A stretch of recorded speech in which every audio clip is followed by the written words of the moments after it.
కావ్య ఉదయాన్నే లేచి నేను ఇంక వెళ్తున్నానని చెప్పేసైతే రాజుతో అంటూ ఉంటుంది. ఆ మాటలు వినగానే అక్కడ ఉన్న రాజైతే ఉండొచ్చుగా కొంచెం సేపు అని చెప్పేసైతే అంటూ ఉంటాడు. ఆ మాటలు వినగానే అక్కడ ఉన్న కావ్య అయితే లేదండి నేను వెళ్ళాలి. అయినా ఎందుకు ఉండమంటున్నారు అని చెప్పేసైతే అడుగుతూ ఉంటుంది. ఆ మాటలు వినగానే అక్కడ ఉన్న రాజైతే ఉండొచ్చు కదా! అని చెప్పేసైతే చాలా ప్రేమగా అడుగుతూ ఉంటాడు. ఆ మాటలకి అక్కడ ఉన్న కావ్య అయితే అదేంటండి అందరికీ కాఫీ ఇవ్వాలి కదా! అందరూ నా కాఫీ కోసమే ఎదురు చూస్తూ ఉంటారు. నేను వెళ్ళాలి అని చెప్పేసైతే అక్కడి నుండి వెళ్ళిపోతూ ఉంటుంది.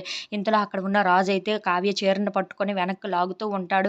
"ఏంటండి ఇది?" అని చెప్పేసైతే కావ్య అడుగుతూ ఉంటుంది. ఆ మాటలు వినగానే అక్కడ ఉన్న రాజైతే "అడిగాను కదా! కొంచెం సేపే ఒక 5 నిమిషాలే ఉండొచ్చు కదా!" అని చెప్పేసైతే తన చీర కొంగు లాగి తనని హగ్ చేసుకుంటూ ఉంటాడు. అది చూసిన కావ్య అయితే చాలా షాక్ అయిపోయి చాలా సంతోషిస్తూ ఉంటుంది. ఇంతలో అక్కడ ఉన్న రాజు మాత్రం కావ్యను కౌగిలించుకొని "కావ్య ఎంత ముద్దొస్తున్నావో తెలుసా?" అని చెప్పేసైతే కావ్యను చూసి అంటూ ఉంటాడు. "కావ్య ఒక 5 నిమిషాలు ఉండు కావ్య" అని చెప్పేసైతే అడుగుతూ ఉంటాడు. ఆ మాటలకి అక్కడ ఉన్న కావ్య అయితే వాళ్ళందరికీ కాఫీలు ఇవ్వాలి. నా కోసం క్యాలెండర్ ఎదురు చూస్తున్నట్టు చూస్తున్నారు. నా కోసం వాళ్ళు నేను ఎలాగైనా వెళ్ళాలి అని చెప్పేసైతే అంటూ ఉంటుంది.